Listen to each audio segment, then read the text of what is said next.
Buenos días, queridos compañeros. Vamos a interpretar dos pasajes bíblicos y los vamos a comparar. Vamos a entender y a mirar cómo los interpretamos para darle una interpretación acorde a nuestra visión. El primer pasaje es la entrega triunfal en Jerusalén. Está en Mateo 21, 1, 11, en Lucas 19, 28, 40 y en Juan 12, 12 al 19.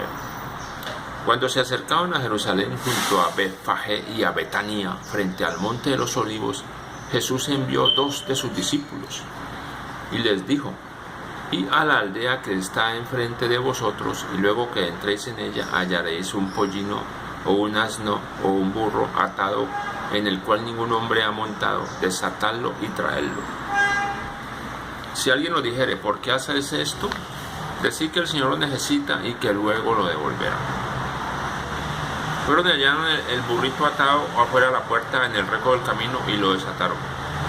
Y uno de ellos que estaban allí les dijo: «¿Qué hacéis desatando el burrito?». Ellos le dijeron como Jesús había mandado y lo dejaron. Trajeron el burrito a Jesús y echaron sobre él sus mantos, y éste se sentó sobre él y se dirigió a Jerusalén. Entre tanto, en el camino muchos tendían sus mantos por el camino, otros cortaban ramas de los árboles y las tendían por el camino. Y los que iban adelante y venían detrás daban voces diciendo: «Hosana, bendito el que viene en nombre del Señor». Entonces vemos que en esta entrada triunfal a Jerusalén, cuando él entraba montado en el burro, la gente lo alababa y le daba muestras de cariño y lo querían mucho a Jesús. Entonces, ¿qué significa este ingreso a Jesús montado en un burro? Significa que Él se monta sobre el animal que hay en nosotros.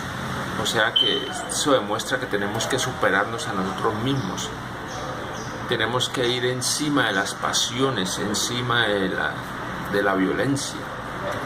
Tenemos que haber superado muchas cosas, encima de la ignorancia. El burro en este momento representa lo que no es inteligente, o sea, la ignorancia. Por lo tanto, este mensaje que Jesús da montado en un burro y entrando a Jerusalén es que debemos despertar conciencia, tener conciencia para poder avanzar y para triunfar. No estar en el contrario, que el burro está encima de nosotros. Nosotros tenemos que estar encima de la bestia, encima del animal que hay dentro de la mente de nosotros.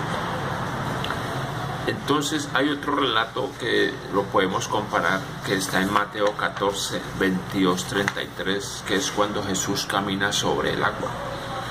Después de esto, Jesús hizo que sus discípulos subieran a la barca para que cruzaran el lago antes que él y llegaran al otro lado mientras él despedía a la gente.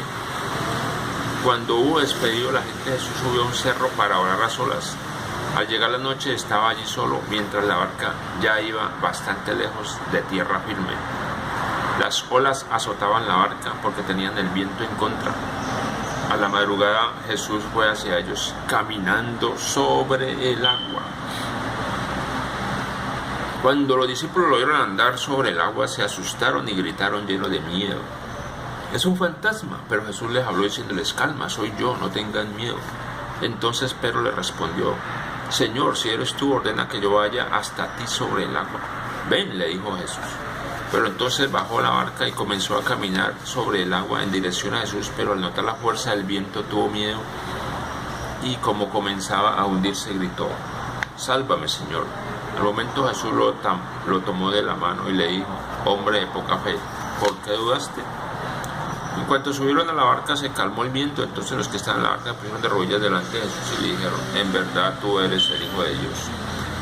Entonces vemos aquí que Jesús camina sobre el agua. Cualquiera que escucha esta palabra dice: «No, pues Jesús es un mago, o quién sabe cómo hizo eso, o caminó sobre las piedras, o tenía algo debajo de él, o cómo haría eso». Bueno, entonces esto significa, el agua tiene un significado. El agua significa la muchedumbre, los rebaños, el hombre masa, el hombre que se aglomera, el hombre mediocre. Entonces Jesús, con este mensaje al caminar sobre el agua, los evangelistas nos dan a entender que tenemos que caminar sobre el agua, sobre la gente del montón, sobre las costumbres que todos tienen las personas común y corriente, o sea, las personas mediocres. Jesús siempre va avanzando sobre el agua, las personas que se han superado son las que caminan sobre el agua. El agua representa la mediocridad, en este caso, ¿no? Representa a las humanidades, representa, como les digo, el hombre del montón, el hombre que dice donde va Raimundo va todo el mundo. Entonces no, Jesús nos invita a avanzar, a crecer, a estar en un nivel más superior. Entonces tomamos el relato cuando está Pedro, que Pedro lo quiere imitar. Pero recuerden que Pedro era un hombre de corazón duro, entonces Jesús le dice, porque él se llamaba Pedro, que significaba piedra, porque tenía el corazón duro. Más sin embargo, él le dice, venía a mí, pero él no podía, empezando que apenas vio un vientecito en contra, él se echaba para atrás. Entonces el mensaje es que cualquier contrariedad que tengamos para conseguir nuestros obstáculos no nos debe de detener. Tenemos que avanzar y caminar sobre el agua, caminar sobre los problemas. Tenemos que seguir adelante, superándonos para poder resucitar al tercer día, que es uno de los más grandes mensajes que dejó Jesucristo. Hay que saber entender esto del tercer día. Más adelante lo vamos a explicar. Entonces le dice, hombre de poca fe, porque él se hundía con cualquier problema, se hundía y se asustaba, se deprimía. No, tenemos que seguir adelante con mucha fe. Entonces vemos un análisis entre estos dos relatos. El primero, que caminaba sobre el burrito, y después